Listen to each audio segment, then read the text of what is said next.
Hey, we are live. Oh, What's you can going see the on? comments on the Oh yeah, we can. We had a little technical difficulty and we're trying to fix it up. You can see us Look at that. loud. What? You're bright white.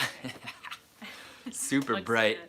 Hey guys, in the comments below, we're gonna get started in about 20 or 30 seconds. Let us know that you can hear us in the comments. Just wanna make sure everything is good. We're obviously gonna be going through today's haul, and we're gonna most importantly talk about how we got our buy cost so low and how you can lower your buy cost as well.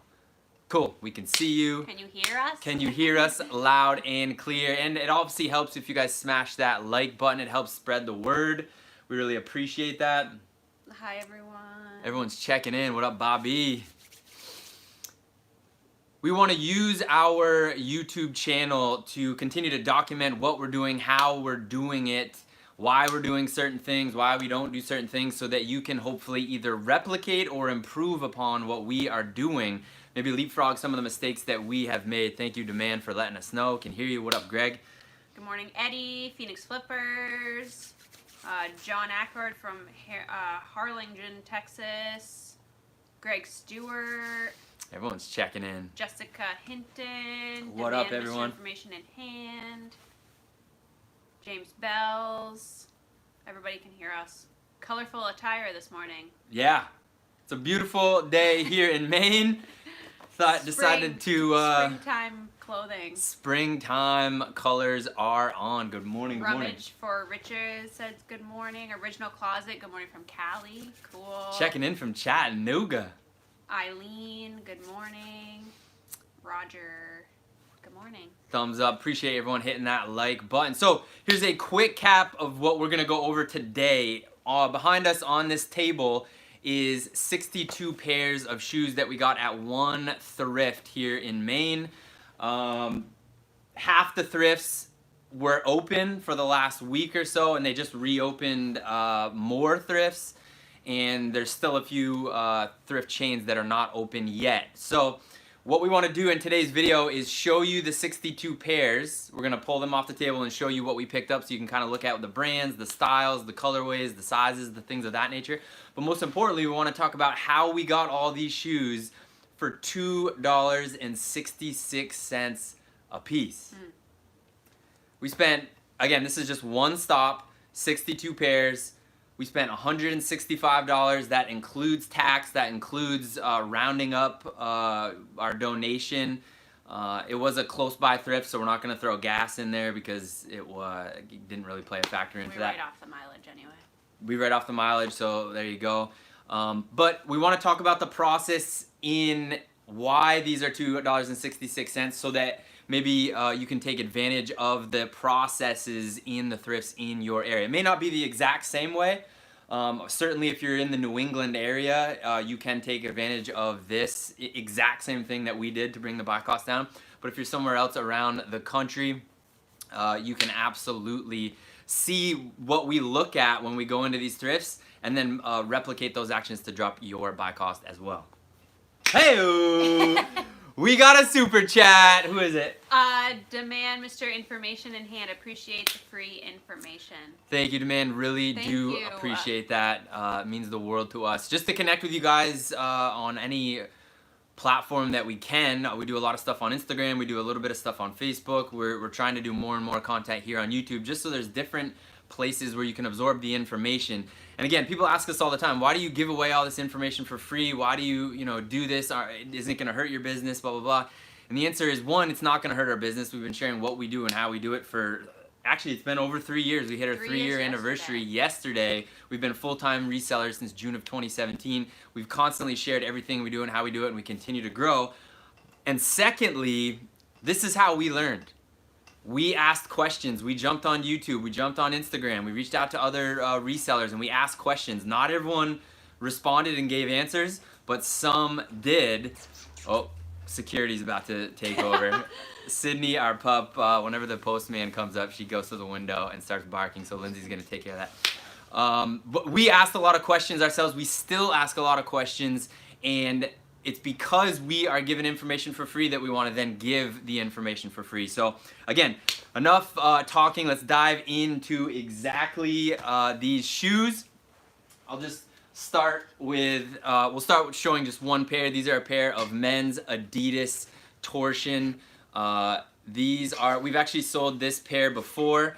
These had a $13 gray tag on there, and it's important that we mention that it was a gray tag because we're going to talk about how we got the buy cost down to $2.66. Is it too dark? Nope, we're good. We had to put the shades down. Sydney the pup, our security, can't see the postman coming in, but then it got a little darker. People are commenting on your haircut. Oh, thank you guys. It's getting, when I say hot here in Maine, it's getting up to 60 or 70 degrees, and then it goes down to 40 or 50, but it was getting hot, and the flow, you should have seen, and the haircut places were not open until recently. So I went in with mask, got everything cut off. Now I'm streamlined. Now we can run so much faster. So here's the first pair we want to show you. The reason I want to pull out this pair first is because this had a $13, whoops, I don't want to cover it, a $13 gray tag. Now, and also bright colorways do really well when you're reselling shoes. So, and these were a men's, I believe these were a men's 11. That's ideal. Men's 10.5 through 13 is usually the sweet spot when it comes to men's sizes, at least for us selling over 13,000 pairs of shoes. So, when you're going into thrifts, and especially in the New England area, they do have discount days. They do have colors that are discounted even more. And then there are rewards programs that we take advantage to continue to drop our buy cost. So in this specific example, this is exactly how we got the $2.66 per pair buy cost, even though some of these pairs are $20 tags on them, $13 tags, some are $6, $8. But when you add up the total, we spent $165, and then we'll talk about all the discounts, came down to $266. We always go to the thrifts on discount days. If you don't know when those days are, either go online and Google your local thrifts, and sometimes on their websites it'll tell you. Call them. Don't be. A lot of them have like email alerts and also text messages, so you'll get that's what happened. We got like an email or a text message because our deal days actually changed a little bit, which is why yesterday was a little bit different than normal. Normally it's Sunday, Monday's dollar day, but it's a little bit different now. So as we're saying, research when those discount days are, and then most importantly, be one of the first people to go in the door on those discount days. It's just logic. If you get there first, early bird gets the worm. On the discount days, you have a better opportunity to get more inventory at a discounted price. So we went on a discounted day. They have most thrifts. Let me clarify. We go to high volume thrifts, not your mom and pop shop. Where there's only one location. We go to high volume thrifts, so there's a lot of inventory coming in, and that means that they have to have a lot of inventory coming out. And in high volume thrifts, there's usually a tiered discount system. Sometimes it's hey-o, hey-o. Oh my God. It's cool. We can actually see it popping up on the screen. So James, who was the one that also commented on your haircut, thank you, said James. $9.99. I've grown so personally in the past months with you guys. Thank you both for the countless hours and dedication to your viewers. I'm officially going full time next week. Game on, James. Thanks for cool. The super chat. Thank you for the blessings on the haircut. And more importantly, now that you're heading towards that full time, you got to surround yourself with people who want to consistently see you win, and we want to be some of those people. Super chat or not, we want to be one of those people. So reach out if you have any questions. If you want to clarify, there's no such thing as a silly question. Yeah, we were pretty much exactly there 3 years ago, so that's sweet. Thank you. And then Clothing Saver sent a super chat and said, "You guys have helped my business so much, changed my mindset, and all the great tips you have put out there. I appreciate you." Oh, Thank you so much, Clothing Saver. Really appreciate that. Grimes Fine said, "Love that shirt." Which one? Grimes?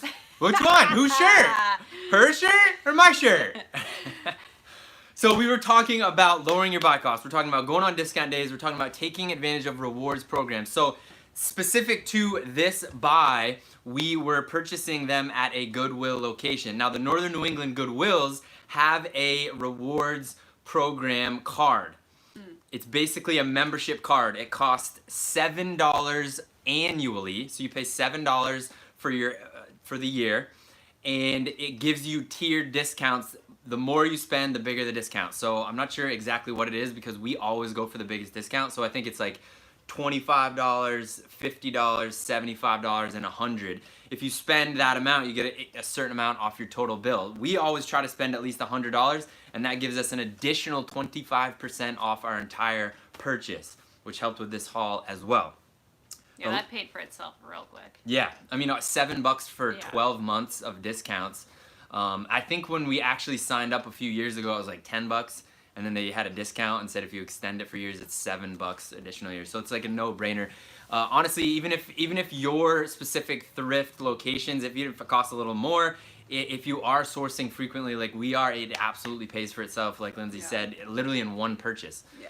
So we've got going on discount days, we've got taking advantage of rewards programs. In addition to that, sometimes high volume thrifts will host a, what do you want to call it, like a pop-up sale, where it's different than the normal, but they clearly are trying to move inventory a little bit more. Now, in this case, this was the first day that they were hosting this, and it sounds like, we went and did a little research on their website, that it sounds like they're maneuvering, at least in northern New England, their sales, they're basically changing it from, instead of 2 colors being on sale a couple days a week, 1 color is going to be on sale, and they're doing what's it called, stuff a bag on another color. Yeah, so basically the way our Goodwills work, and yours might be different, it might be similar, is there's a bunch of different color tags, and one color will all of a sudden be 50% off for the week. And you can actually go on to the Goodwill Northern New England site and see a whole calendar of which colors are going to be on sale when. So Tuesday through Saturday, that color is 50% off. Once you get to Sunday, that color drops to $1, and a different color for the next week goes on sale 50% off. It used to be Sunday and Monday was Dollar Day, so that color from the week before was $1. Now, Mondays, instead of being $1, it's stuff a bag for $10.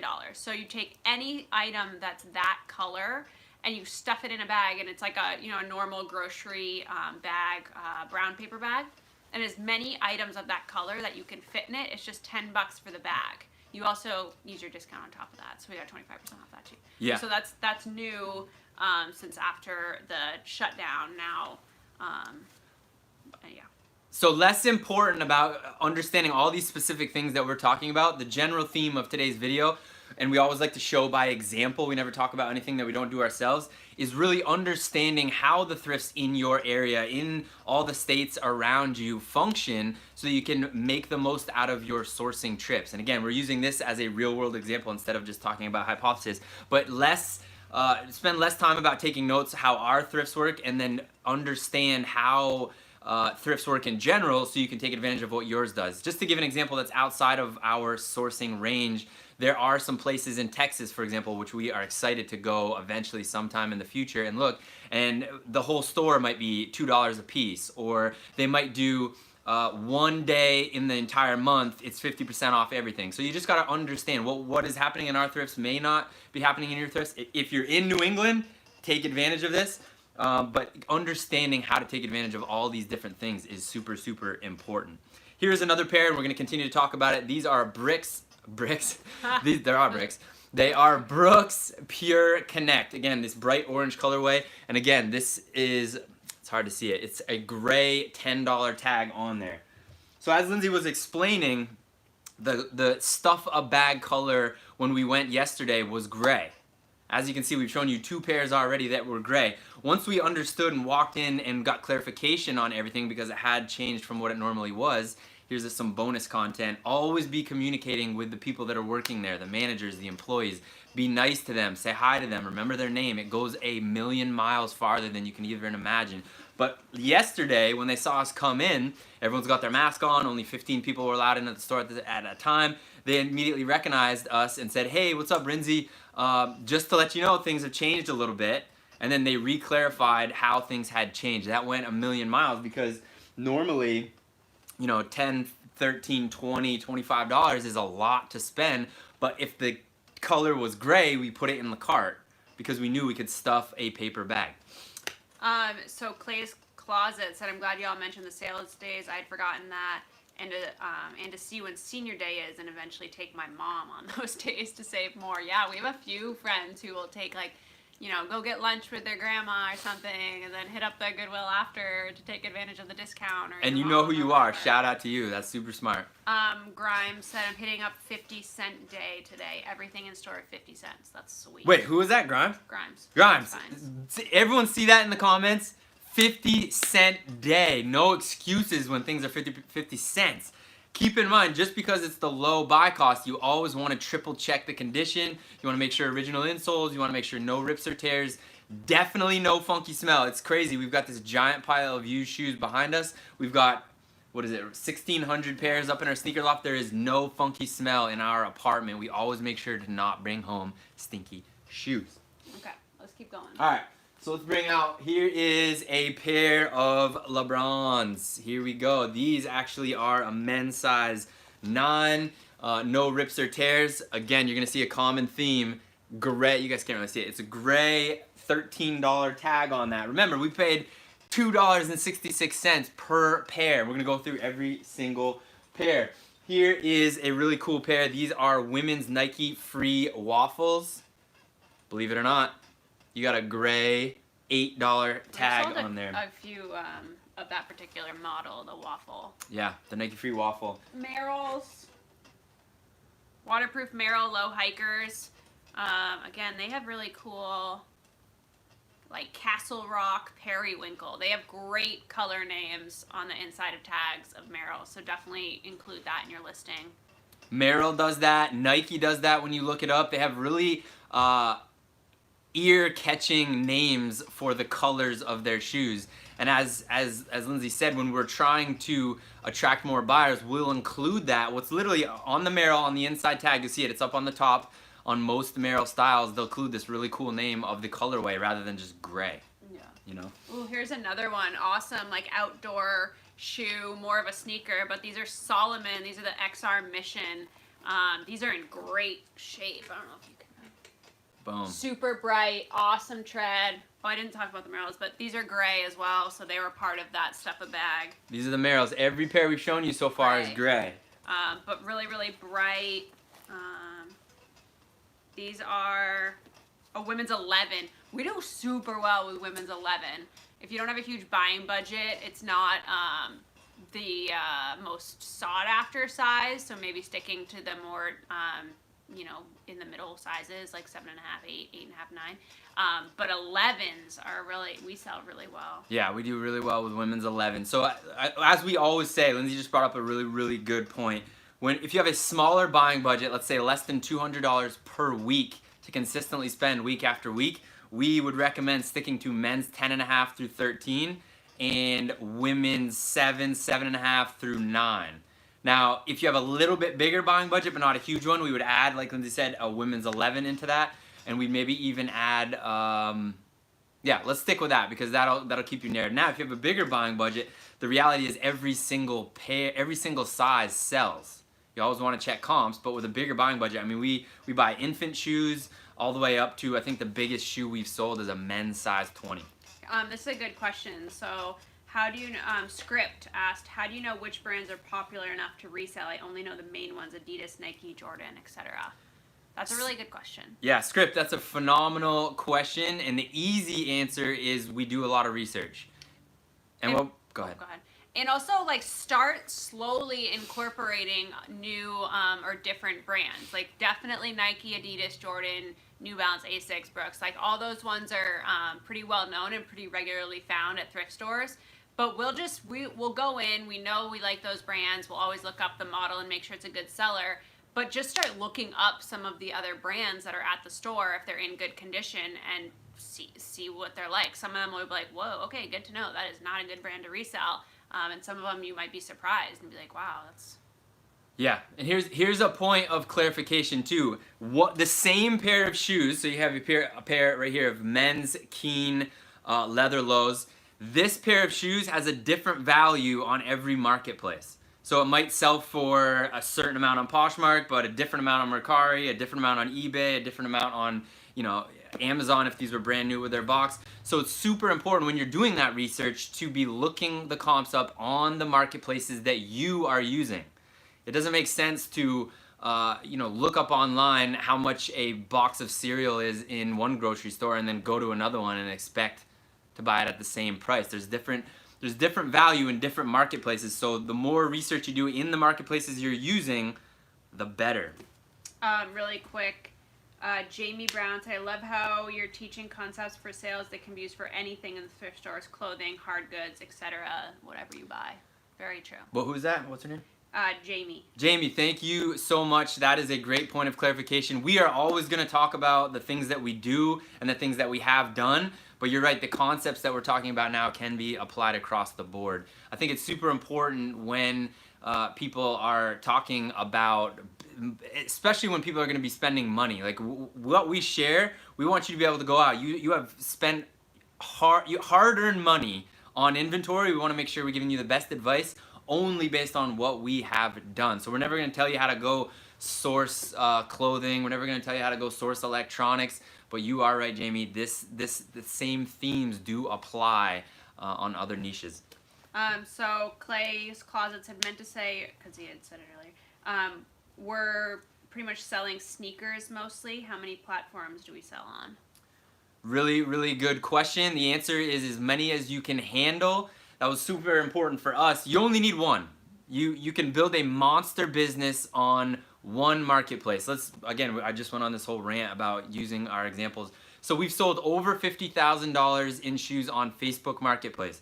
We've sold over $45,000 in shoes on StockX.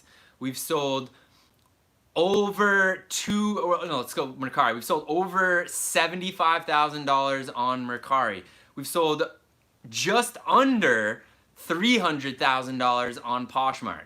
So there's no excuses now, and you can go down the list. There's plenty of people that have super profitable businesses on eBay, Amazon, of course, and then a whole dozen other marketplaces. So you start, to answer your question, very long-winded as I always do, start with one, and then when you master that marketplace, meaning you're very, very comfortable handling the ins and outs, everything that's involved, then add an additional one and make sure you slowly but surely do that. That's what we did. We started with Facebook, and then we slowly but surely added Poshmark, and then we slowly but surely added Mercari, and then we tried a bunch of other ones and then took them away and took all our listings down because they weren't working for us, and we narrowed it down to where we are today. This is funny. So Trek Fowler sent a $4.99 super chat. Hey-o! So thank you, Trek. And said, uh-oh, Atomic Couple killing it. Thanks.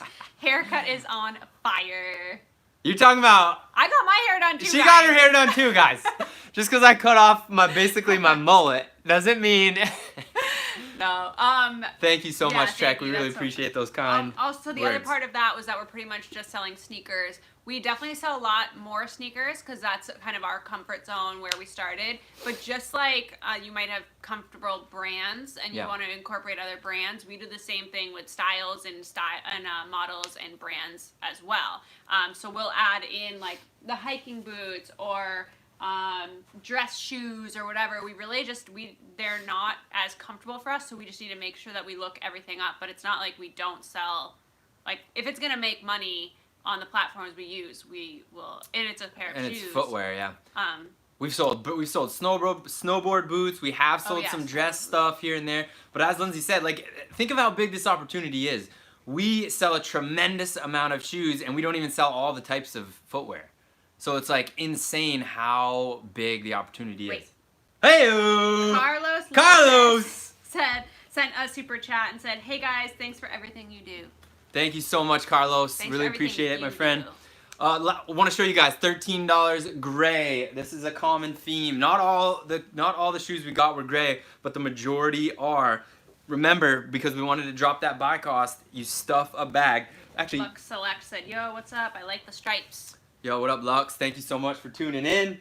All right, so the checkout process of this was interesting. Actually, this is a point of value. So the checkout process, we basically had 1.5 carts full of these shoes.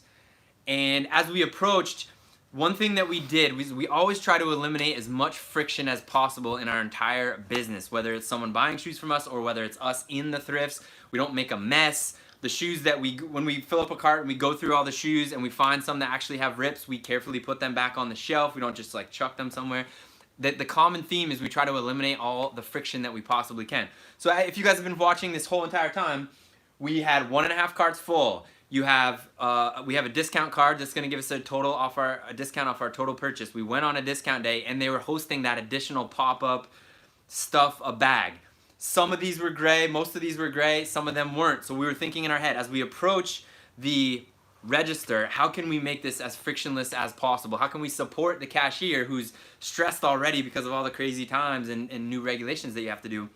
So what we did is we separated all the gray from the colored tags, and we said when we walked up to the register, of course they were like, oh my gosh, you guys are about to buy a tremendous amount of shoes, and what they have to do is scan each one. So we said, how about we do this? How about we scan all the ones that are not gray first, put them in a second cart, and then what we'll do is we'll take one paper bag instead of trying to stuff 10, 20 paper bags.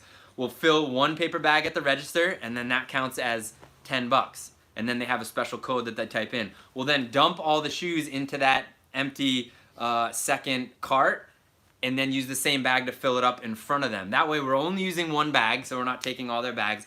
They can visually see what's happening, so we're following all the things, and it helps them. The register lady was like, oh my gosh, that is such a big help and such a good idea. Let's do it. So now, the reason I want to bring that up is, now let's picture, all the ones we've shown you are gray. Now picture a traditional grocery paper brown bag.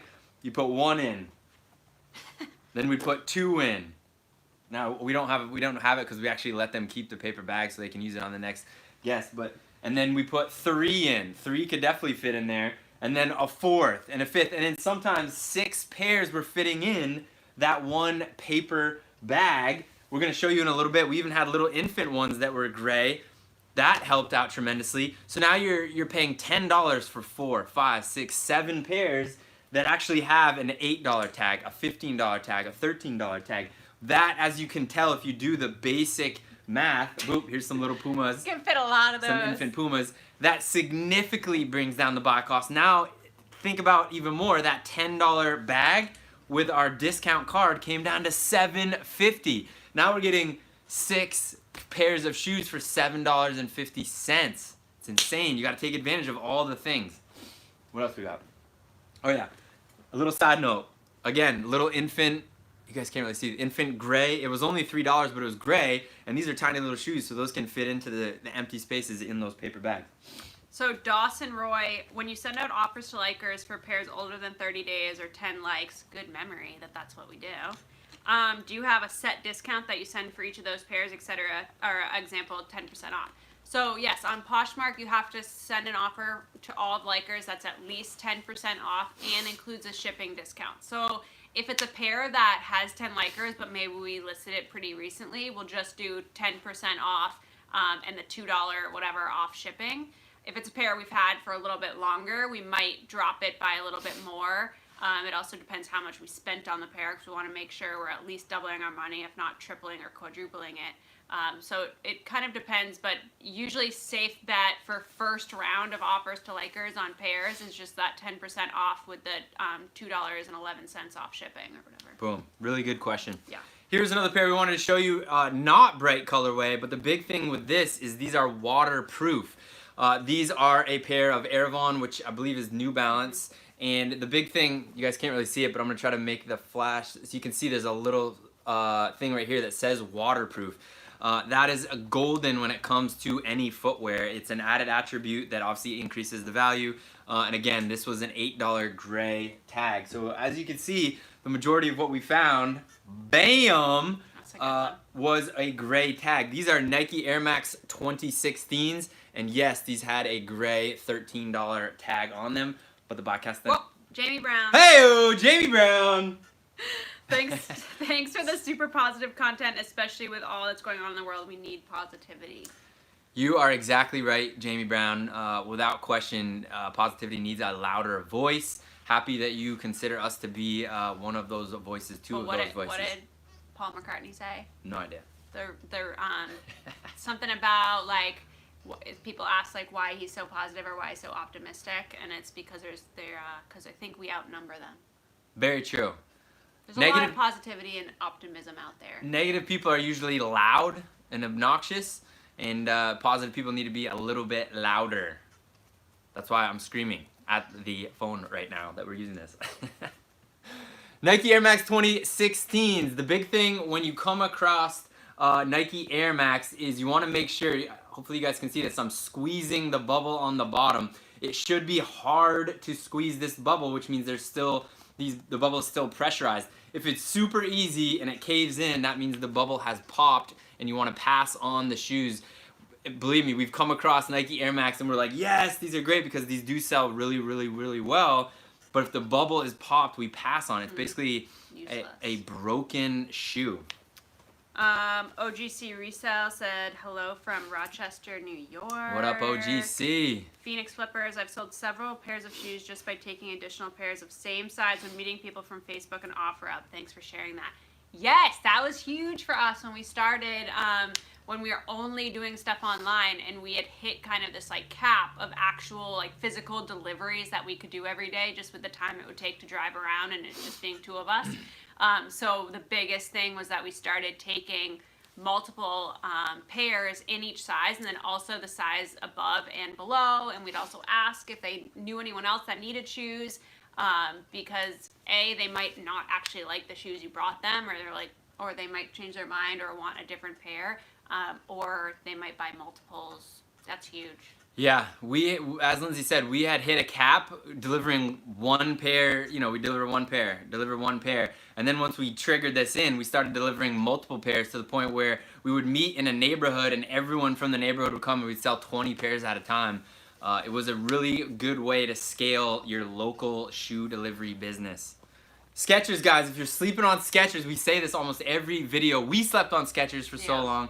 It's one of the top 5 brands sold in the world in terms of quantity. These are a pair of men's leather Skechers, which is, we've sold a lot of these, men's and women's. The best kind, which we'll show you, we've got here in the pile, are shape-ups, because they have a high retail, they have a good resell, and people do donate them still in good condition.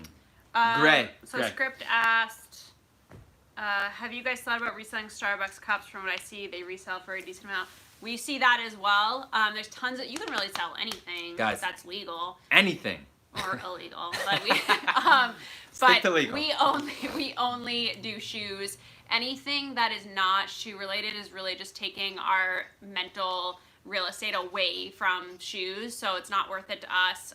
But we started selling anything and everything, like coffee makers, you know, Keurigs, blenders, whatever we had, because we were just trying to pay our bills. But we stick to very strict systems, and they're all shoe related, so we're able to do things really quickly and efficiently, so we don't wander off into other stuff. And we have a tremendous amount of extra time. I think there's the next part of that conversation is, and people DM us this all the time, they send us messages saying, man, with all this success you guys must work so much. And what Lindsay just said is, the answer is no. We don't work so much. We're just super efficient when we work. Yeah.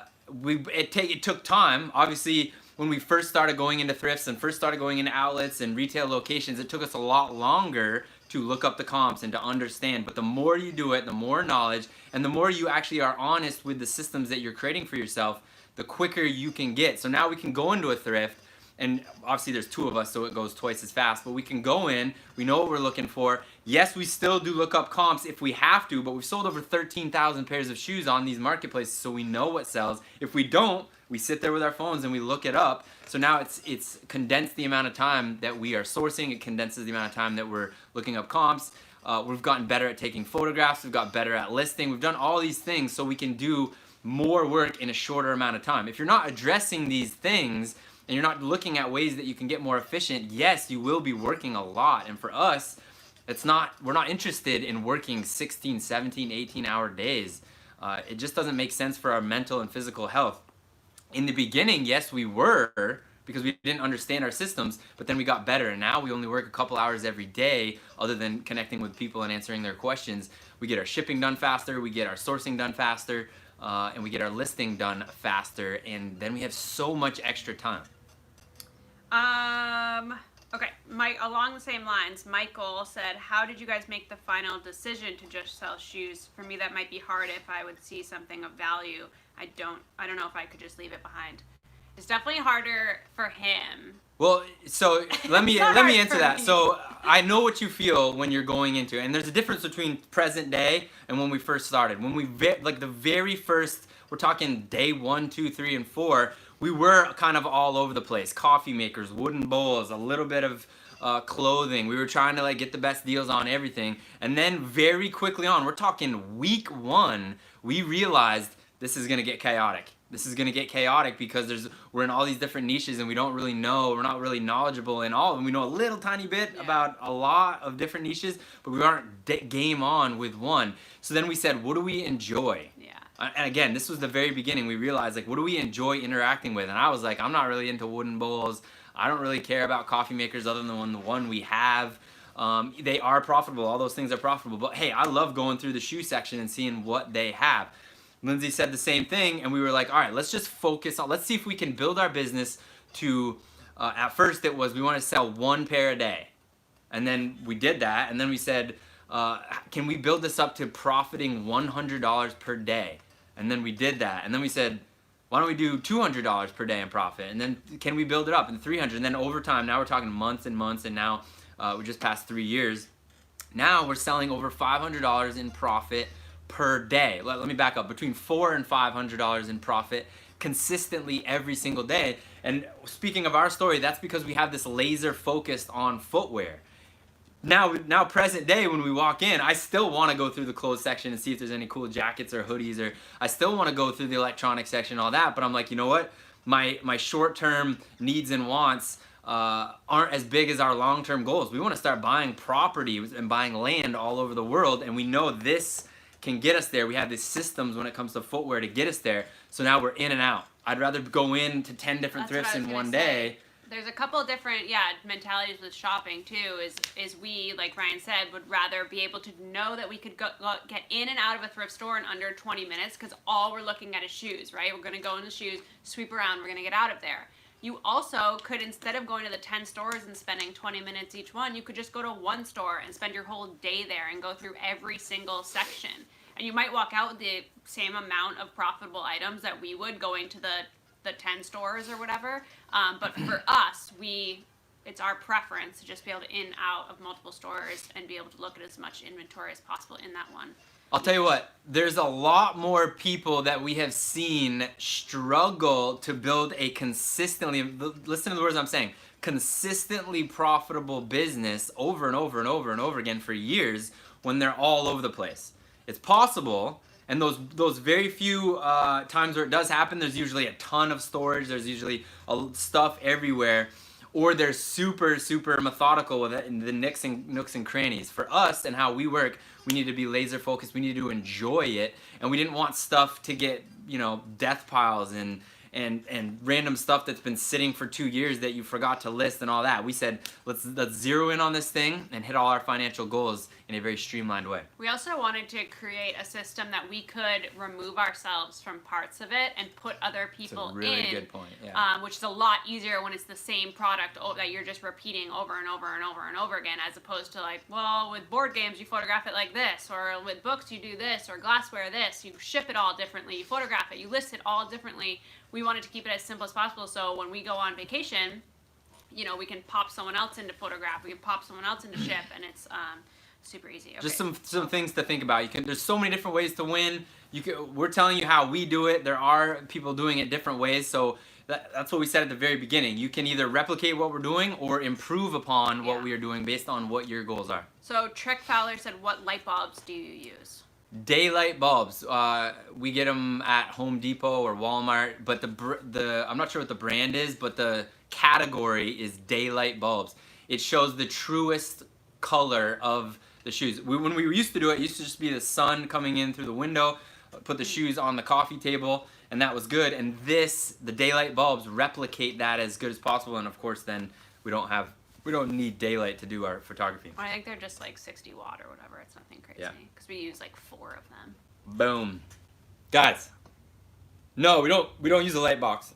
And here on our YouTube channel, we show our exact lighting setup. We use tripods that we got at the Thrift. We use daylight bulbs we got at Home Depot. Oh, there's also links in most of our YouTube videos that have links to where we get like our clamp lights and stuff that you can just put the bulbs in. We use a wooden box we found on the side of the road a couple years ago. Like we don't overcomplicate it, but we do what's needed to get it done. Guys, Hoka One One, or how as we used to call it, Hoka One Ones, are gold when it comes to shoes. It's a lot harder to find these. Again, $13 gray. We got these for $2.66. Phoenix Flipper said, I started focusing on shoes starting in March. I still sell everything, but more focused on shoes. May is the first month where I sold at least one pair per day. Thanks for all That's a big milestone, man. That's huge. Phoenix Flipper, that's a big milestone. Congratulations. Yeah. Let me clarify. Consistency is key with anything. Anyone with almost zero experience, day one as a reseller, can walk in and maybe hit on one thing that makes you money. Like, you don't need a lot of knowledge to do that. The more knowledge, the better. But to be able to consistently sell something over and over and over every single day means that you have leveled up as a reseller. If you're not there yet, keep trying and learning and researching. But it's been our experience, 3 years, over 13,000 pairs sold, 6 figures every year type of thing, that consistency is huge. Yeah, because then once you're finding out what's working, you just do more of it. Yeah. So also, before you start, Dealing with Dalton said, this is the #1 thing I've learned from you guys. Once I get focused on one product, created systems, streamlined everything, that was when my business increased 10x. Yeah. And huge shout out to Dealing with Dalton. You are crushing it, my friend. It's been cool seeing you just go like this as we have connected on Instagram. There is enough room for all of us to get our piece of the pie. Guys, try to think of one person you know that doesn't wear shoes. The market is ripe, and they create billions and billions of new shoes every single year. The market is not going away. You cannot flood the market. You can flood the market with a single pair and style for a small amount of time, but if you're using multiple marketplaces, if you're selling, we sell around 80 on average, 80 different brands every single month. And again, we didn't start that way. We started with Nike and Adidas. And then we're like, oh yeah, there's New Balance, and oh yeah, there's Asics, and oh yeah, there's Brooks, and we learned. So speaking of Hokas, the first time we came across Hokas in the Thrift, I remember this exact day, we thought they were clown shoes. I literally put a pair of these on because they've got the gigantic sole, and I thought these were what the clowns in bull riding rings wore. That's how much we didn't know. Now we knew these are a global brand, they're made for ultra runners, then they have styles that for our regular runners, blah, blah, blah. That's how anyone starts off. And we'll continue to add more stuff. Yeah. We've actually come across a couple brands recently that we've added after doing a lot of research, and we've come across them in the Thrift not knowing what they are. Skechers, again, these are the Flyknit. These are a pair of women's size 9.5. It's a really cool burgundy purple colorway. Super comfortable, lightweight Skechers, game on. And they're usually like memory, a lot of them have memory foam insoles, so make sure to put that in your titles when you're listing. Skechers, leather, these are pure white. As you can see, these are leather. Again, these were part of the gray. Just want to pull out a bunch as you're going. We just sold a pair of these in a different size. These are the Nike Torch 3s. We've sold men's and women's. Men's and women's. Again, these were gray. The reason we keep mentioning gray is because they were hosting that additional sale, stuff a bag with anything gray. Nike Dual Fusion. It's a super like royal, really nice royal blue. Just a basic, kind of like a training shoe. Jesus asked, wood background or white background? Either. We chose wood because at the time on the marketplaces we were using, for 2 reasons. 1, we just found this wooden box on the side of the road, and 2, a lot of people were using white backgrounds, so we wanted to use a wooden background to try to differentiate our listings. Both are okay. Do whatever works best for you. It's probably less expensive unless you are lucky enough like us to find a wooden box on the side of the road. It's probably less expensive to get a big white piece of paper, but we have seen people buy, I'm not sure where they get it, maybe Home Depot or Lowe's or big stores like that, where you can buy a false, it looks like wood, but it's a thinner sheet. I don't want to call it plywood, but it's a little bit thicker than paper. Whatever works for you, whatever keeps the focus whatever looks decent and keeps the focus on the shoes. So Jessica said, stepped out of my comfort zone the other day, found a pair of Columbia hiking boots, waterproof at Goodwill. I remembered you guys talking about that, so we sold them same day we listed. In and out. Love That's awesome. the sell-through rate on that. Let's break through what happened. You said, hey, I heard this thing because I'm either asking questions or I'm listening to how other people are winning, and then you applied that knowledge. It might sound corny, but there's so much that you just showed us, which is why you're going to win. So many people either watch us or watch other people, and then they don't apply what they're listening. They just go back to the same thing that's not getting them the results that they wanted. You decided to apply what you've heard from us, and I'm sure you've heard from other people, whether it's brands, whether it's going to certain locations, and it's working. So now you just compound those actions and you can grow as big as you want. New Balance Fresh Foam, men's, women's, and yes, some youth. Guys, another thing, we haven't even cleaned any of these. We always source shoes that need very, very little cleaning. The only thing we're gonna have to do is take that 30, that black number 20 off the bottom. They're asking $20. $20 they were asking for these, and we bought them for $2.66.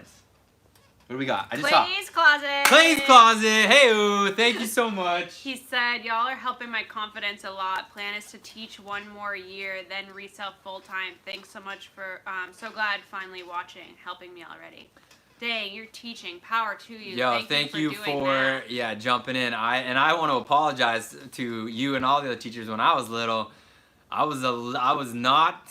a lot of energy, we'll say. Exactly how you are now. Yeah, I had a lot and more energy when I was, and all the teachers put up with me, and bless all the teachers on this planet. Tell you what, as you're continuing to barrel towards going full time, we're always going to be here as a resource for you, talking about how you can leapfrog some of the mistakes that we made in the beginning. So continue to reach out. Thank you so much for the super chat. Nike Zoom Elite 10.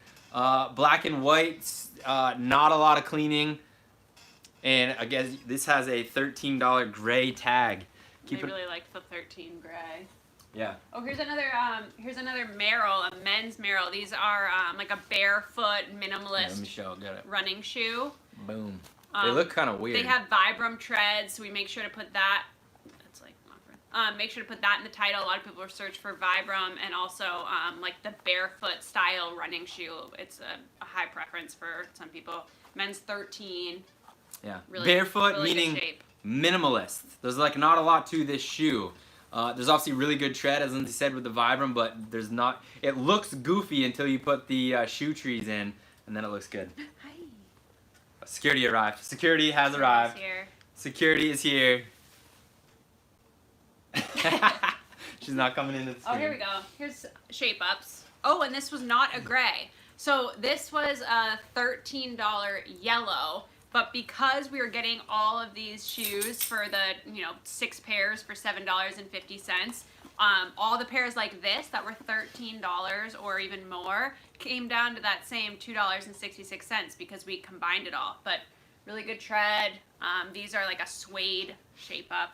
Hang on, Phoenix Flippers. Hey, Phoenix Flippers. Just because you guys are amazing. Thanks for everything. Thank you so much for the kind words. It's been fun going back and forth and interacting with you here on YouTube, Phoenix Flippers, and appreciate all the questions that you ask.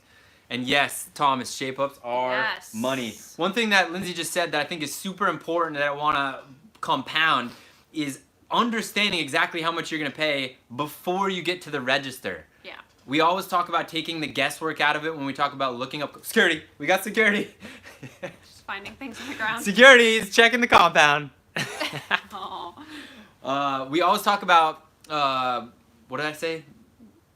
Taking the guesswork out of it when looking up comps. Make sure you know what you're going to be paying when you get to, for example, the discount card that we have, when we spend over $100, you get 25% off your whole purchase. So we're calculating how much we're going to spend before we get to the register. If we're at $98, we'll go back and try to see if maybe there's another pair, or maybe there's some hand sanitizers we can get, or maybe there's something near the register that we actually need that will put us over that $100 threshold that will then give us an additional 25% off. If you're just guessing and you don't know, you might miss out on certain discounts when you get to the register.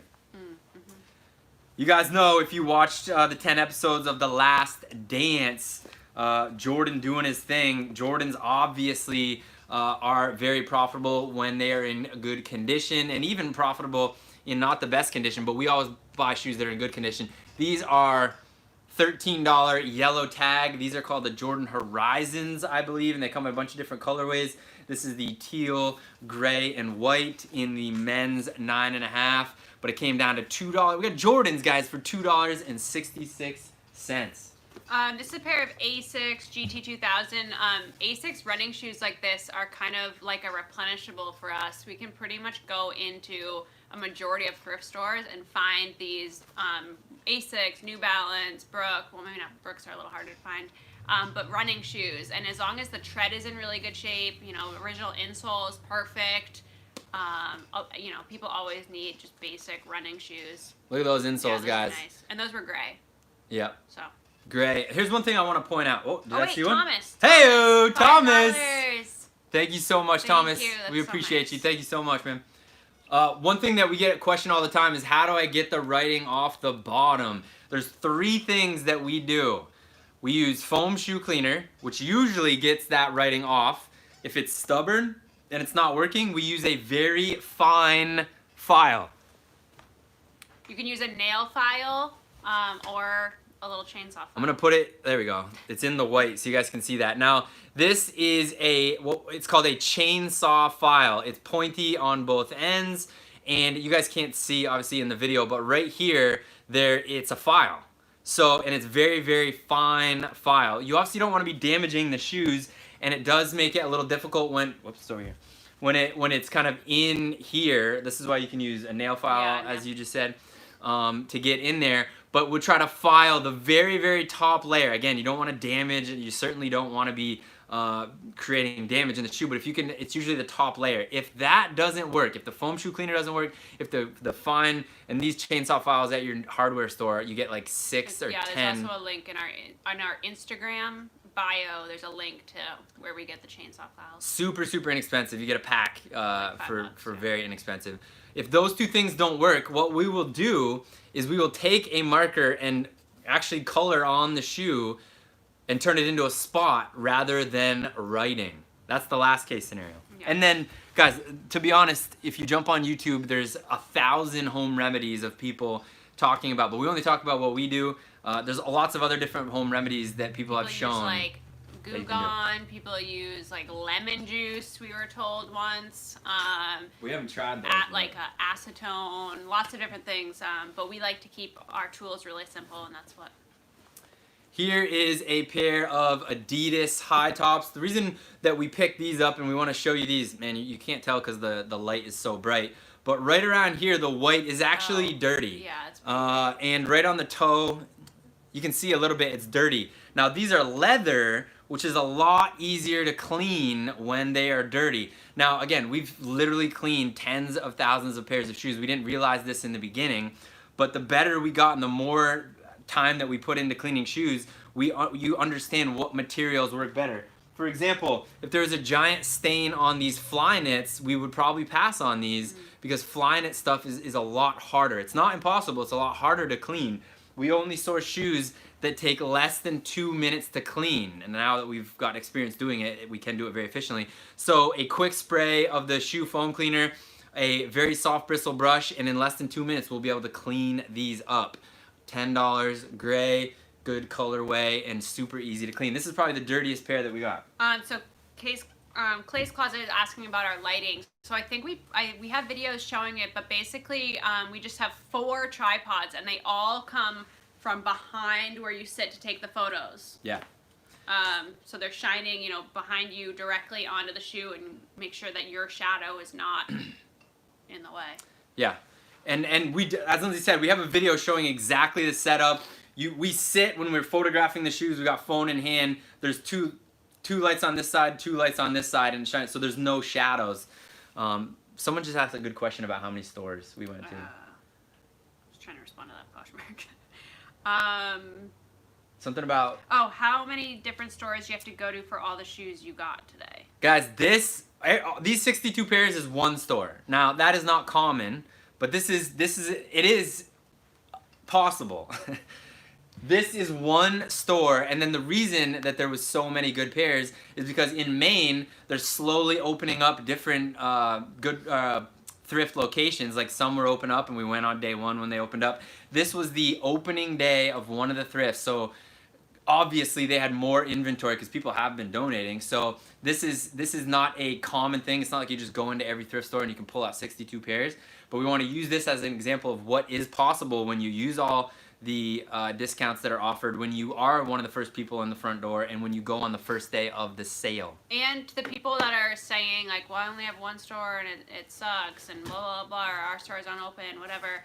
I mean, if you follow us on Instagram, 2 days ago we did a whole loop in New Hampshire, and you could see all the stops that had 0 pairs, 0 pairs, 0 pairs, 0 pairs, and came home that day with 29 pairs or something. Yeah. And we went to a completely different state. So it's not all like this, but we use like the law of averages and also do our research. So like we'd have days where we could go to 10 stores and find 10 pairs, or go to one store and find 62 pairs, but you're not going to find the stuff if you're not going when they open or going to the stores at all. Yeah, and it's super important to, instead of we're not saying the person who commented is complaining, but instead of just saying my stores don't ever have anything good, it's understanding either why, or is it either you went on a different time, is it someone's coming in before you getting it, or the stores just aren't good, and going to the stores that do. We literally will travel to where the good deals are. We're very strategic. It's not random. It's not like we're going to drive to New Hampshire randomly. And then let's use that example that Rnzy just said. We went and we got 29 pairs all day, which is better than nothing, but it's literally one of the most bummer days. So then we talk about and understand why. And now we know why. It's because those thrifts are not planning on restocking a lot of their stuff. They have new procedures in place where if stuff is donated, they have to wait longer to put it out on the floor. They're calling it sterilization, they're calling it quarantine, whatever they're calling it. So what used to work for us in that location isn't working now, and most importantly, we know exactly why. Instead of just saying, oh, this crap, we're never gonna go back to those again, we now know we gotta wait a little bit longer to go back. We also know the discounts have changed and all those things. So again, getting back to the initial comment, if you start saying, believe me, we've been in stores that people say, oh, the stores aren't good in my area, and we'll say, where are you? And they say, Massachusetts, and we'll say, we are in Massachusetts. And then we say, what state, what city are you in? And they'll say, the city there, and we're like, we are literally in your city. Now let's talk about, oh, it's because I go on Sunday afternoon, that's the only time that I have to go. And everyone's been picking through everything all weekend. Of course, all that's left is things that aren't good. So you have to really look and adjust based on what your area is providing, or go to a different area. Or like Phoenix Flippers just said, I got my first pair off Mercari and sold it on eBay a few weeks ago. So that's also, you can also source online. You can source on the marketplaces that you actually sell on. We've done Mercari to Mercari, Mercari to Poshmark, Poshmark to Mercari. Facebook to any of those. Yeah, Facebook to any of those, or any of those to Facebook. So you're only limited by what you're willing to actually do and look into and take the time to, find solutions for. Here's another really, really good brand, Echo. Oh my God, wait, sorry. What's up, Ryan and Rnzy? I just graduated high school today. Hey, who is it? Richard Tan. Yo, what up, Richard? You guys have been unbelievably helpful since I started watching a couple months ago. Keep up the amazing work. You guys are awesome. That's so exciting. Congratulations, Richard. Richard, so we're a little bit older than you. I'm 36 years old. And we obviously went to high school and all this, and we're happy that you're learning from us. There is an individual on Instagram that you have to reach out to. He just graduated high school as well. His name is Ben Books on Instagram, and the man he started reselling a year ago. He's absolutely crushing it. You can learn a lot from each other. He's right in your age group. He understands exactly the situation that you're in right now. We always want to be connectors. We will continue to show by example, but obviously Ben Books is an amazing individual. We've sat down and had lunch with him, several meals with him. Currently lives in Vermont. I think he's moving. I'm blowing up his spot right now. I'm telling all his information. He hopefully is going to be moving to Maine. Sells a lot of books on Amazon. Does the eBay shuffle.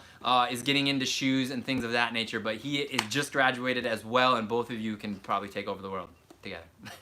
Together. Yes, no sales tax in New Hampshire. That's correct. And no, we're both in our 30s. Not in our 30s. Fashion Hustler has asked us a couple times, so I want to make sure we answer it. Have you all ever used a cross-listing service like List Perfectly or Vendu, or have any thoughts on it? We have never used them, never tried. We looked into it a little bit, but I can list really quickly. Yeah. So we haven't really found it necessary, or it wouldn't relieve us of enough time to make paying for it worth it. Yeah, I want to compound that exact statement. When we want to grow our business, we always think about, will it save us time? Will it give us a calmed mental real estate? And what we mean by that is, like, are we going to feel good if this is successful and working? So let's use that example. We obviously have heard about all these marketplaces, and obviously we've heard really, really good things about List Perfectly, Vendu, Sellhound, all these things that you pay and they help you cross-list. They do some other things as well, help you price with respect to the comps and all that. So that is valuable, but then we say, okay, does the cost make sense, as Lindsay said, based on how much time we're gonna save, or can it save us some time? Lindsay is amazing at listing, and so let's the example of X amount per month. Would that be great if it works? It has to work really well, obviously. And would it save us time? One, it won't save us time, because on all those, most of those, at least what we've seen, you still have to go in and spend, guys, it takes Lindsay less than 30 seconds to put up a listing, and then additional less than 30 seconds to cross-list it on somewhere else.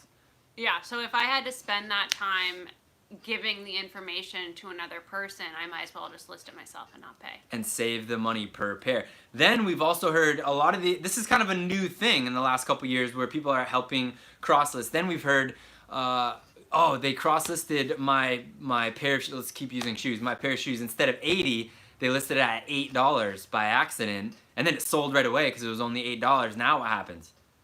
And again, we're not saying that happens with every single thing, but that's something that you have to take into consideration. If there's a mess up, will they honor that, or do you get dinged as the seller? Blah, blah, blah. If it takes you 10 minutes to list one thing, you absolutely should look, and that's nothing against you. You just should look into something that will only take, or if you've got a tremendous amount of listings on one marketplace, look into it and do the cost analysis and see if it works for you. Like if you already have a Poshmark, but you want to open a Mercari, I think they'll take your listings and transport them over or something. Yeah, yeah. But since we just automatically do that anyway, it doesn't really make sense for us. Here is a pair of Echo Golf spikes, brand new, and even the bonus is not only is there additional spikes in there, there's little golf supplies and stuff.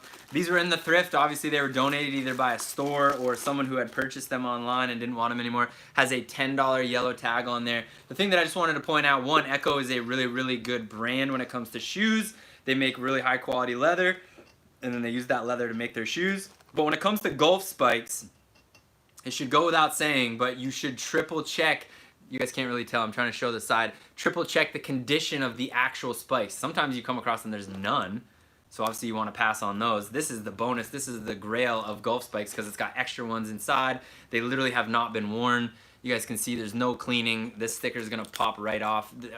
There's no cleaning involved, but the golf spikes are intact. We pick up a lot of Nike golf spikes.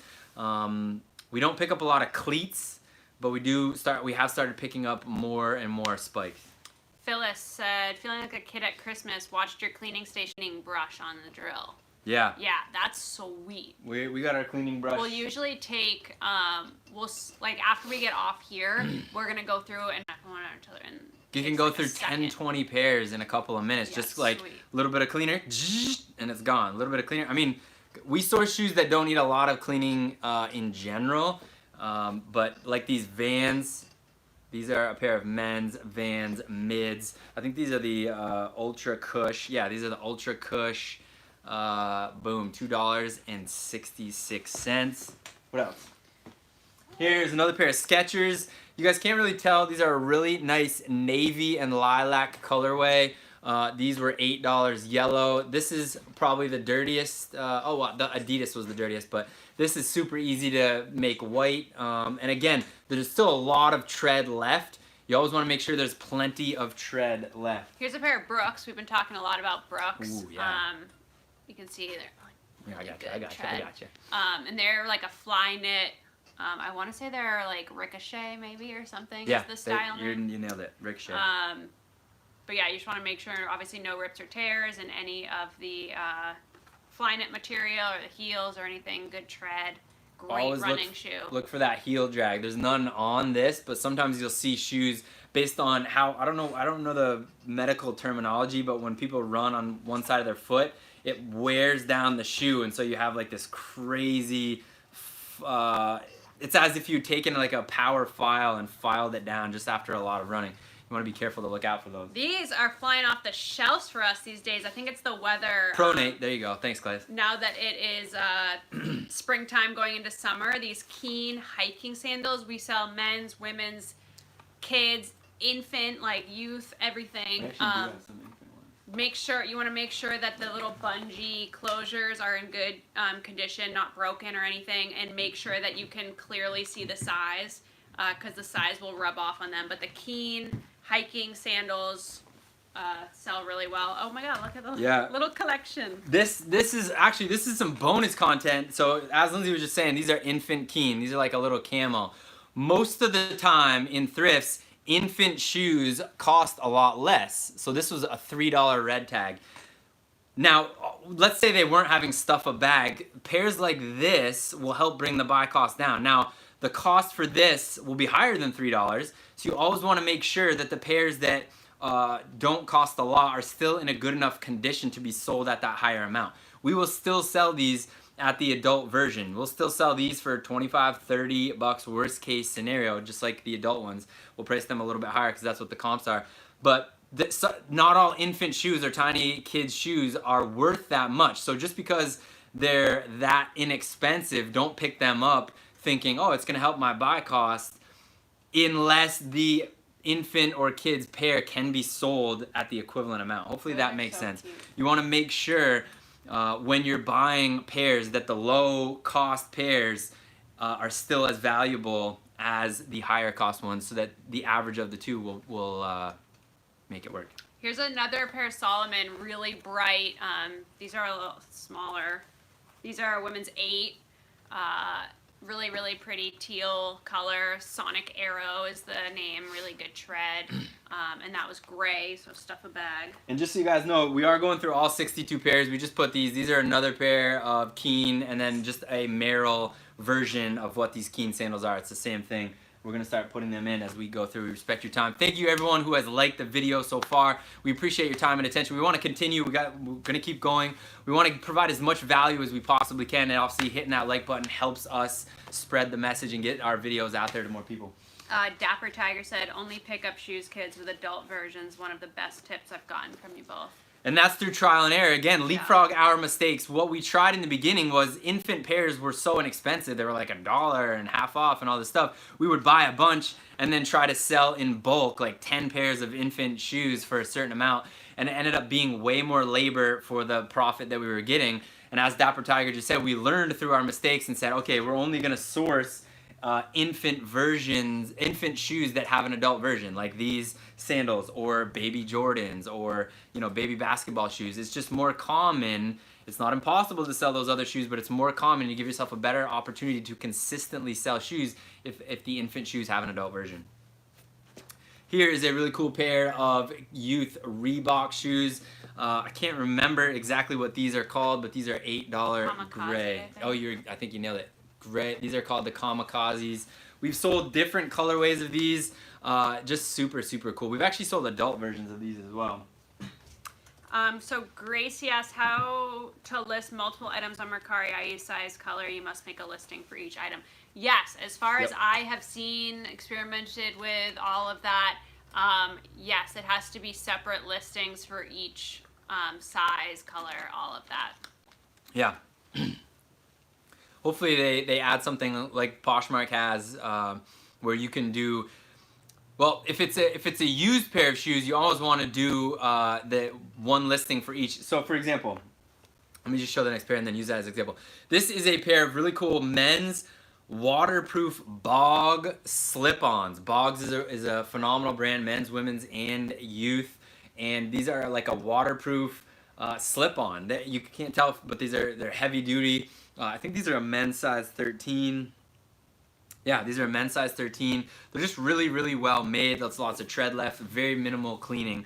So let's say we came across another pair of used men's, like the same exact pair, but it's used. We will create a new listing for both of those. We won't create one listing on Poshmark and say we have two of them, because this is gonna sound corny. Every used pair of shoes is like a snowflake. Like there's not another one like it. There's minor intricacies, there could be one tiny little mark somewhere that may be different, and we always want to show the buyer exactly what they're getting. That's obviously different with new shoes. As long as all the new shoes are in brand new, never worn condition, then we can create one listing. Chad just got their first pair of Bogs, kids waterproof rain boots.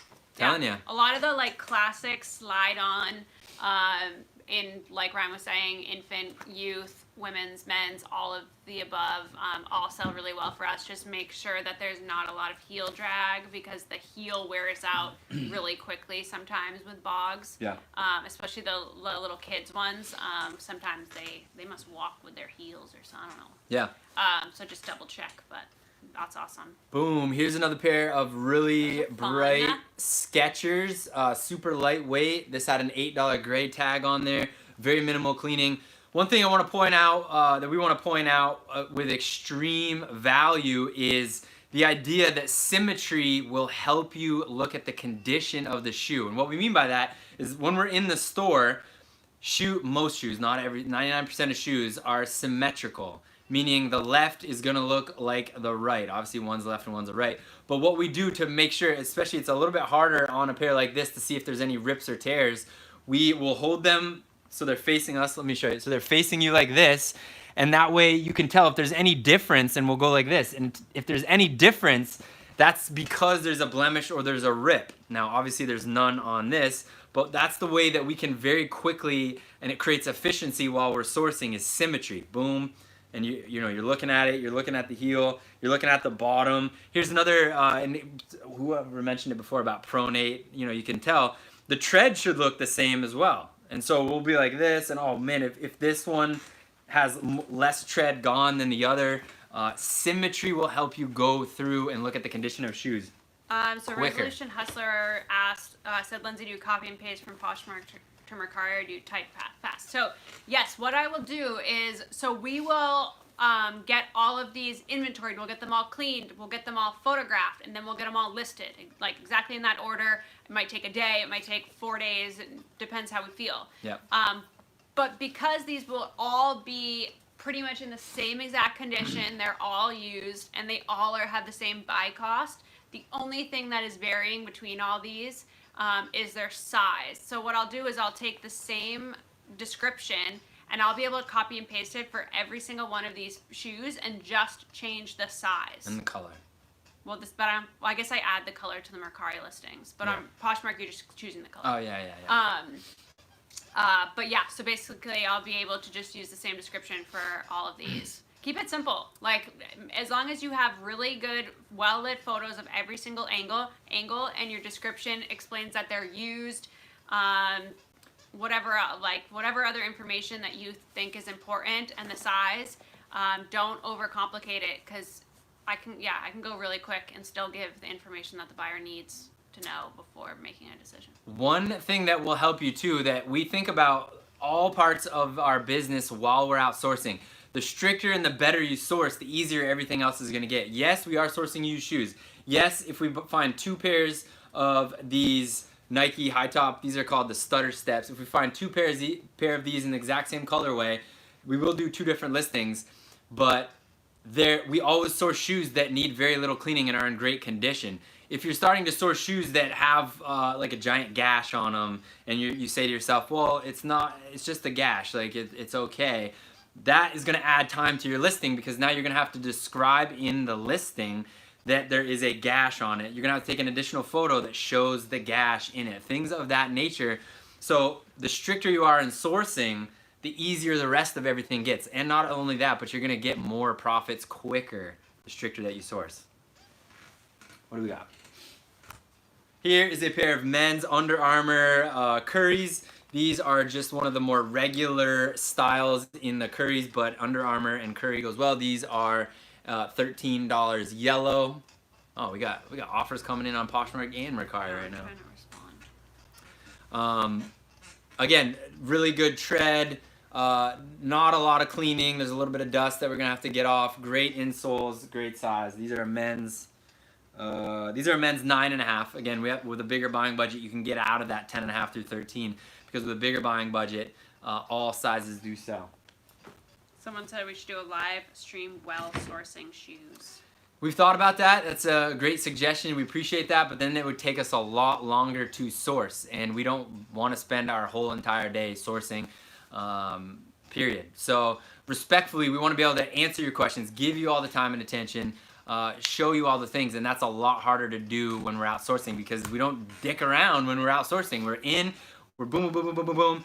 What's been really cool lately is we're bumping into people that we've never met before that recognize us from live streams. We love that. We love you saying, hey, what's up, Rnzy, and introducing yourselves. We got all the time in the world to do that. But in terms of going live and in the store and all that, we try to do it efficiently so that we can go to more stores. So it's harder to do that. Here is a brand that I think people do sleep on. This is a crazy like metallic colorway. This is an Osiris. These do sell well for us in the cool colorways. This has an 8 yellow tag, but again, it came down to $2.66. And stuffed into the toe is an extra pair of laces. Now, the reason we want to show you this is you can do one of a couple things. You can include that in the listing and say, hey, it comes with an additional set of laces, or you can take these and throw them in a pile, and when you come across the pair of shoes that doesn't have its laces, you now have a set of laces for that shoe instead of having to buy that. Just some things to think about. What we got? Here's another pair of New Balance Fresh Foams. These, like, again, maybe it was the same person donated both these. Don't have a lot of cleaning. We're just gonna have to get that number. They were gray, so they got put in the bag. These are men's 8.5 wide. So we'll make sure we put wide in the description and in the title. Oh, here's a interesting thing. So actually, with this pair, there's a couple things. Did you have something? No. Oh. So here is a pair of Lowa, L-O-W-A. We don't come across a lot of Lowa shoes and boots. Actually, this is the first time we've come across sneakers like this in this style. But Lowa is a great brand. We just don't come across it as much, so we don't talk about it. But here's a situation where it says $6 gray on the bottom, but inside the shoe it says $20 gray. Now, sometimes what you'll run into is people, either a couple things might have happened. Because one of the stickers was on the inside, maybe another employee might have thought, oh, this wasn't priced yet. And then certain employees will, although they're all supposed to be on the same team, sometimes they'll price stuff differently. That could have happened here where someone just slapped the $6 one on where it's supposed to be 20, or vice versa. Someone had the 6 and someone slapped the 20. Or sometimes people that don't have the best intentions will take a sticker off and slap it on, and then in the middle of them they get caught by, or they think they get caught and they try to throw the thing back on, and now you have 2 price tags. First of all, don't ever do that. Don't ever like try to put stickers on different things. It's just putting bad juju out into the world, which means bad juju is going to come back. But what we will do, 1, it was great that it was gray, but 2, then we will clarify before we go to the register and say, hey, there's 2 stickers on this, which one is it? Most of the time they'll say, oh, you know, it's $6. Sometimes, if the person's not having the greatest day, they'll say, no, it's 20, it's 20. In this case, it doesn't matter if it was 20 or 6 because we were doing stuff a bag with gray. So just some things to keep in mind when you're going into the thrift. Again, Lowa, keep an eye out. We're going to have to clean these whites up, but that tread is amazing. Boom. How many thrift stores do you go to in one day? It's definitely depends. We've had a day. What was the day when we drove down to New Jersey and we stopped at every Goodwill on the way there? Lots. And it was a lot of stops. We have both local routes, meaning in Maine, where we can go around in an hour or 2 and hit a bunch.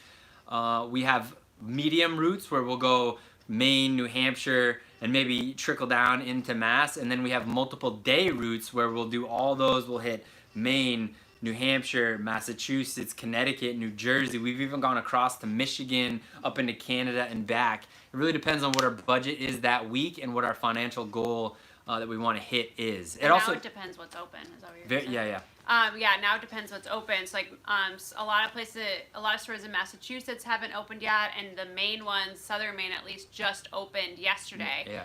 So we hadn't, but New Hampshire opened a few weeks ago. So we had been doing a lot of New Hampshire and Northern Maine. Now we're back to kind of Southern Maine, so we're just working with what we can at this point. That's all you can do. Work with what you got. Now, there's two ways you can look at this. You can either replicate what we're doing and build routes that you can hit a lot of different stores, which means you're really plucking the best shoes out of each store. Or if you're saying, hey, I don't want to do that, I don't want to be driving around, I don't want to. The other route, the alternative, is you can go to a few at the best possible time, pull shoes out, and you might have to clean more of them. So you just weigh out the pros and cons. Again, this isn't a scenario. Obviously, we wish we could go into every thrift and pull out 62 pairs for $2.88, but or $2.66. But the principles involved in having this happen, if you try to replicate those principles, this will happen at some point, but you will find more discounts. Now, we prefer going to more locations. Yes, it's puts more. We gotta put more gas in the car and all that, but we include that into our buy cost and plucking the pairs out. Here's a pair of New Balance. Again, the fresh foams. Fresh foams go quickly for us, and this has got this really cool, bright colorway. Amazing tread. We're gonna have to clean that up a little bit. Pull the sticker off. Plenty of tread left. Michael asked, "What is our favorite brand of shoes that we like to wear?" Ooh, it depends on the time of year. I got this new pair of Teva sandals that are like color blocked. We put them up on our Insta stories a couple times, but I wear them pretty much every day to walk the dog and go wherever. They're like my spring summer shoes. I've really got 3 main shoes that I wear. LL Bean Gore-Tex lined bean boots that I got from the bins, or I wear Nike foam slides that I got from the bins, or a pair of Patagonia leather rugged shoes that I got at the thrift. Yeah. Total cost of all 3 pairs, less than $8. I got the slides. No way. Yeah, I got the slides in the bins for less than $1 because it's by weight. I got the bean boots in the bins, so dare I say those were like $2 and change. And the Patagonia was $5. The Patagonia shoes were $5. So what is that? I can't do math. CFO, where are we at? Oh, I just stopped listening. I was thinking about less than $10. What other shoes I like to wear. Here is a pair of Nike. These are just Nike trainers. The gray colorway, but again, really good tread. Gray 13. Got them down for $2.66. So Clay's Closet said, I should have been watching them a long time ago. I knew they were on top and heard they would share it all. But thinking for my anxiety/confidence, I should try shoes and some clothes mostly. Yeah, do whatever you're comfortable with. Try a lot of things and don't get stuck to one thing, and definitely don't get stuck to one thing if you don't like it or if it's not working. Just because you like, if you're seeing our success with shoes, if you start with shoes and you don't like it, get rid of it and go on to the next thing. You got to pull from both ends. You got to pull from, am I profitable? Honestly, am I honestly profitable with this? And can I improve? And do I enjoy doing it? Because as we talked about actually in the very beginning of this live stream, there's literally so many different ways that you can make money when it comes to reselling. For example, there's an older gentleman that resells wooden pallets and makes thousands of dollars every single day. And he just loves it. He loves driving around with his truck, and he picks up wood pallets that people are donating for free, and then he sells those wooden pallets to Amazon sellers or bigger companies that are looking for them. And he just loves it. I would not enjoy driving around in a truck picking up wooden pallets all day and then trying to sell, but it's profitable. So you just got to figure out, and again, we're trying to show you what's working for us. Some of the principles will apply to other niches, but you got to be honest with yourself. We're always honest with ourselves. We tried to resell clothing for 60 days. The profit was good. We spent $50, turned it into $900. The profit was good. It made sense, but we didn't enjoy the listing. We didn't enjoy the sourcing of clothes, and we were just honest with ourselves, so we stopped doing it. So really quick, wait, what did I see? Skechers Shape Ups, another pair. Oh, Grace said, your thoughts on promoting for Mercari. We do both the promote to everyone every now and again if it's a pair we've had for a really long time, or the promote to likers. We haven't seen as much success with the promoting on Mercari as we have with the offers to likers on Poshmark, but we still definitely do it. It's a tool. We've also found that just listing more on Mercari, sometimes we'll like be listing a bunch, and then some of our older inventory will start to get more attention because people are just seeing the new stuff we're listing, going back into our older listings. True. Hey, Chad just said something that's really important that I want to expound upon. He said something about board games being great right now. I think there is a lot of value.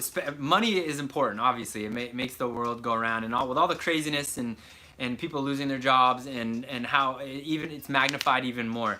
You can absolutely take advantage of these little pockets of things that are that can make you money. I think dumbbells and weights recently have made people a tremendous amount of money. Board games, because people have been stuck at home, those things.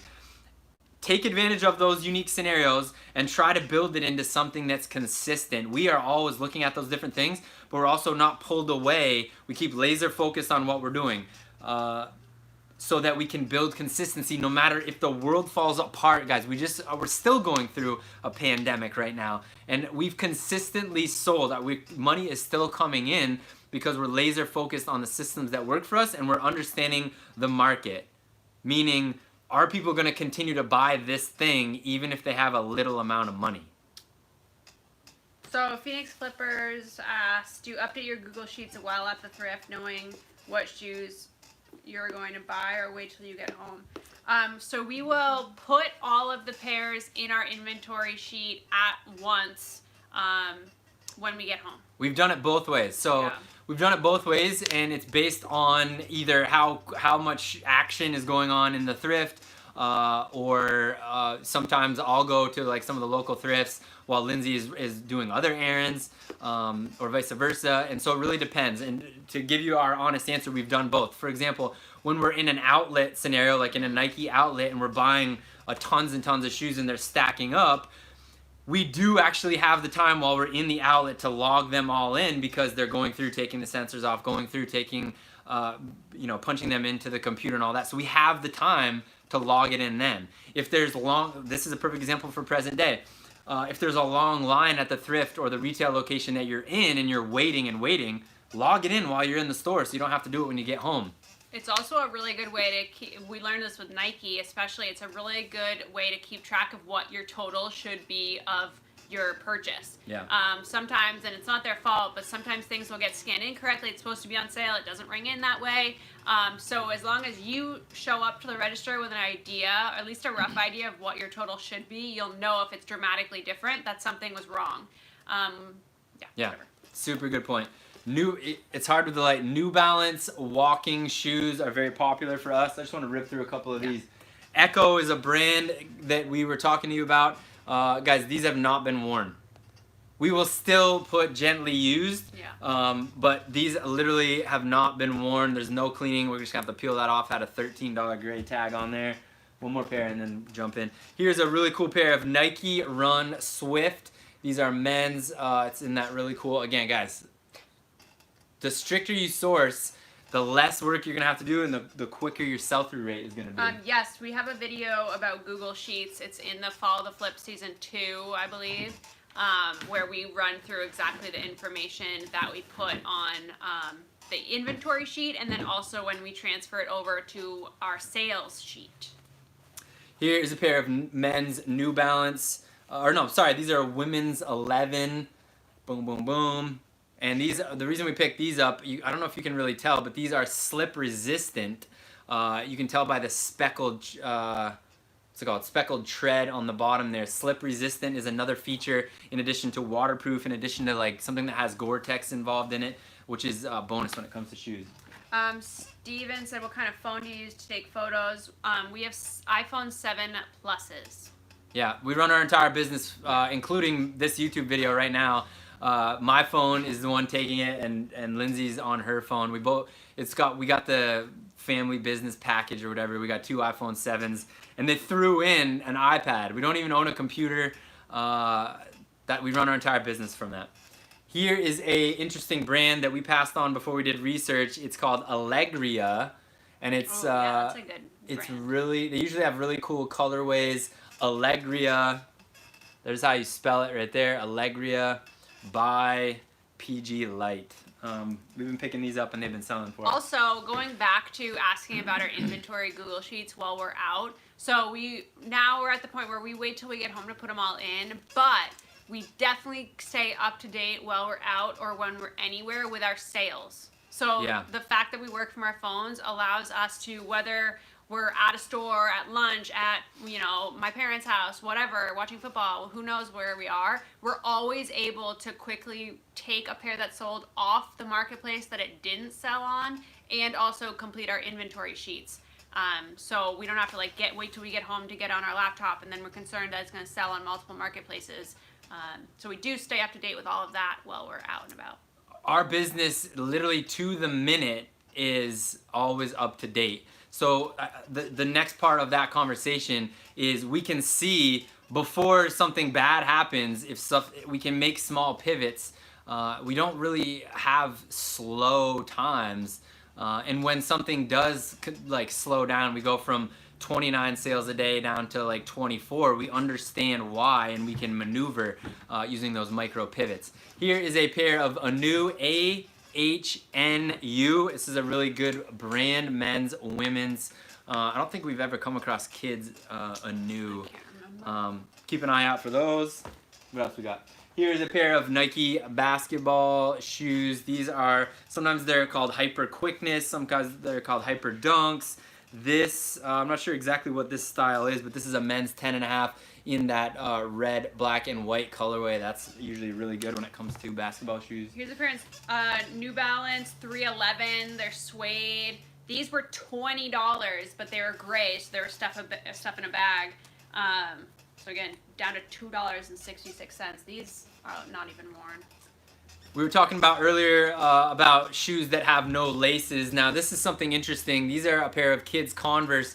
They're actually meant to be laceless. They're basically a slip-on. That just came from knowledge. When we were like, oh, there's no laces. And then we said, how can we remedy this problem? Oh, is there a way to get inexpensive laces? And then when you do research, you realize that these are laceless. We've actually had women's and youth versions of these that are laceless. Actually, I think we did come across a couple men's pairs as well. Oh, just sold a pair of Skechers on Poshmark. Sales are coming in as we're talking to you guys. But let's say this was an actual pair of shoes that needed laces. As we mentioned earlier, there's another pair. Now that pair was green, so it's a little interesting, but we do pick up laces on Amazon at a discounted price, as well as the outlets when they're hosting additional discounts, and we'll buy a whole bunch of them so that we can, if this was a pair that needed laces and that's all that it needed, we can replace them. Or if your thrift store has a 50-cent day or a $1 day or something, it'd be a good chance to grab pairs of shoes that may not be sellable or up to your selling standards in other regards. Maybe they have a rip on the heel or the tread is really worn, but if they have good laces, 50 cents for a pair of laces is a pretty good deal. So you could spend the 50 cents, redonate or trash the shoes or do whatever with them, but take the laces out and reuse those. So many different ways to win. Lacoste, these are a pair of men's leather Lacoste shoes. We haven't come across probably less than 10 pairs in our career we've come across, but they all have sold. We've come across some women's pairs and some men's pairs. So keep an eye out for those. Always check on. Oh, these are nice. Big LL Bean, super buttery soft leather mocks, a nice slip-on, good tread. These were $13, gray. We come across a lot of LL Bean because we live right down the street from the flagship store.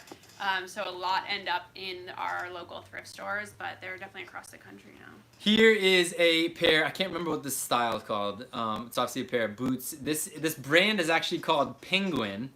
And the reason that we picked these up, this is probably on the lower end, the lower tier in terms of sell-through. So these will not sell as quickly as some of the other brands. However, the condition of these was amazing. They're a men's size 10, and this kind of style boot is sought after. Now, this exact same style in different brands will sell a lot quicker because Penguin isn't as known as the other brands, but for the price and for the condition, we will get the value out of this pair. I can't remember the name of the style, but. So Chad asked, how do you respond when someone asks the lowest price you'll take? That's a good question because that comes in all the time. Chad, it's a really, really good question. And the biggest advice we can give you to help leapfrog some of our mistakes is do not negotiate with buyers in the comments, even if it is a private conversation on Mercari. This next thing that we're about to tell you will help eliminate a lot of flakes and will protect a full price purchase. So someone jumps in to the comments, says, what's the lowest you'll take? What's the bottom dollar? You know, whatever version of that question is, we will always respond with the exact same response. Appreciate you asking. We don't negotiate in the comments. We're always open to reasonable offers. When you're ready to make a purchase, send us an offer using the offer tool. We respond, we either accept or respond within a few minutes. So we do a lot of things with our response. We let them know, listen, we're not gonna sit here and go back and forth because let's play it out. Let's say you say, 60, and they say, you know, I'm really not gonna pay more than 50. And you say, okay, I'll meet you at 55. And then they ghost and they never come back. Everyone else that comes and looks at that listing is like, oh, they're willing to go down to 55. So it drastically eliminates your opportunity to get a full price purchase. But now if someone comes to that conversation, how much would your lowest offer, and you respond how we do, we don't negotiate in the comments. When you're ready to purchase, send us an offer using the offer tool, and then letting them know, hey, we're gonna respond either by accepting or countering within a couple minutes. It keeps their attention so that you don't counter and you don't hear from them for a couple days. But now anyone else coming into that listing will see. They're not like, oh, they're not gonna see, oh, you're willing to go down to 55. They're gonna say, oh, I gotta use the offer tool. Now you're probably still gonna get people to say, what's your bottom dollar? But you at least have a response. Take the emotion out of it. You can either copy and paste exactly what we just said, or you can have something in your notes on your phone or your computer or whatever that you just copy and paste when someone asks you. It takes the emotion out of it, and it gives you an opportunity to convert a sale without sacrificing a full price purchase. Steven said, how long do you wait to drop prices on shoes if they're not selling? What is the normal sell-through speed? We don't know what the normal is for the industry, but for us, we try to sell through the majority of our inventory within 30 days, the rest of it within 90 days, and then there are a few pairs that trickle in and out that take a little bit longer than 90 days. When it comes, they asked about offers to Lakers, or no? Dropping the price. Oh, dropping the price. Well, you want to talk about that? Like, we don't really... So we don't really drop the price. Every now and again, if we've had a pair for more than 30 days and it has 0 likers or very few likers, we'll be like, maybe we need to, what's going on? Is did I screw up the sizing or the title or the brand, or did I mess up the listing?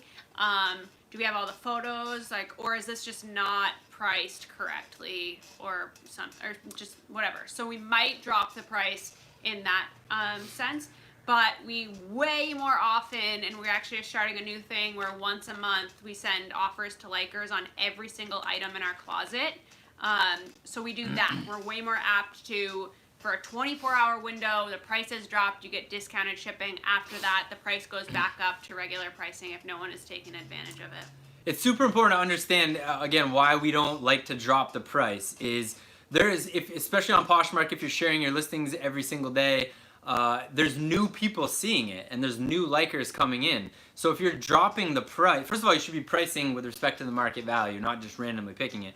But if you've done your research and you price it and it's just not moving, you can continue to send that same offer to the new likers that are coming in every single day. Like Lindsay said, we're now experiencing, we've done it once already, and we're going to start doing it once a month, where we send an offer to every single listing. But we do trickle in almost every single day. We send, we'll pick 5 listings, 10 listings, 20 listings, and send an offer. But this massive offer to likers on everything, the last time we did it, 67 people accepted the offer. We sold over 80 pairs that day in total, just from that one. I mean, it took a little over 2 hours of both of us sending offers to Lakers, but 67 sales came in specifically from that. So now we're going to do that once a month, and it kind of creates a purge. Rather than going through and dropping the price of everything, which eliminates your opportunity for new people to come in and purchase at that price, sending the offers is a big deal. Here's a pair of Adidas These are just some traditional, really good condition men's 3-stripe running shoe. We only got a couple left. Michael asked, what is the jug full of coins? When that become? Oh my God, I can't read. When that becomes full, what are you planning on buying with it? There's like 37 cents in there. Yeah, there's not a lot of coins in there. It is exactly what you thought, but we don't deal in cash a lot. Yeah, so. It's just like there's random change around. We put it in there. There's not a lot. Maybe we should come up with a plan. Maybe we'll donate it to something. Well, yeah, we could do that. I'm down with that. There's one thing that we try to do. For example, we drink a lot of seltzer, and we just brought all our cans back because the redemption center opened, and we got $13 back. What we like to talk about when we do that is we started our entire business with less than you get back from returning your bottles and cans. Like, we started with $0 in the shoes in our closet. So that's kind of like another metaphor that's always in our mind, because there's just there's literally not that much. There's probably like a couple dollars in change, but it's not a lot. And it's not going to grow that much bigger because we don't deal with cash and coins a lot. But it's like this constant reminder. We started with less than that. Even though present day we spend thousands and thousands of dollars every single week on inventory, we always like to be grounded in how we started. So we respect every single dollar that we spend. And that's one of those reminders. That's funny though. Here's a pair of Dunham leather. They're really heavy duty sandals. We picked these up. We haven't actually come across Dunham sandals, but they're really, really well made. They're a great size, and Dunham is a good brand. It's usually the boots that we pick up, and they're just very low cleaning, probably none that we have to do. 5 pairs left to show you. Let me show you this one real quick. Nike flip-flops, especially when you get them in like cool colors, the Nike lilac colorway. Believe it or not, these will sell even used as long as they're in good condition. Obviously, if they're not, you want to pass on them. Here's a little white leather Nike Air training. Really great tread. Again, gray, so we shoved it in the bag. We are getting close. Cheerleading shoe or something. We're getting close to wrapping these up. There's a pair of New Balance 860 V3s. We've sold this exact shoe several times in a bunch of different sizes. The 860 V3s sell well, and very, very minimal cleaning. Ooh. Let me show this one, then you can end with that one, because that's a good one to end with. Again, another pair of New Balance. These are the traditional 501s. You always want to make sure, guys, look at that. There's barely any cleaning. Got to peel the sticker off, and we're good to go. And the last pair. That's the whole Under Armour. These are the, what are they, Bandits? Bandit 3 running shoe. These are a men's 10.5, so super popular size. Really good insole. I don't know if you can see. It's like not even worn. And these were $13 yellow, but they came down to $2.66. Guys, we just showed you all 62 pairs that we got from one thrift. The point of this was not only to show you the styles, the sizes, the brands that we are picking up, but more importantly, how you can apply what we did in this specific scenario to lower the buy cost in your area. Did I just see? Yeah. A super chat just came Jerome sent $10, said, "Sup guys, looking good with that new fade you got, Ryan." Oh, appreciate you, man. Appreciate you. Question, what is your go-to music when working? Oh, what is your go-to music when working? Thanks for the info. What do you, lay it on them. The best singer-songwriter of all time.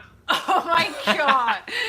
So we have this joke that anytime a Paul Simon song comes on, because I'm a big Paul Simon fan, I grew up like listening to him, my parents really like him. I'm like, who is this? Anytime Paul Simon comes on in like a restaurant or on the radio or whatever, I'll turn to Ryan and I'll be like, "Do you know who this is? He's the greatest singer-songwriter of all time," and make him guess, and he never remembers. Every time I'm like, no, I have no idea who this is. But I really like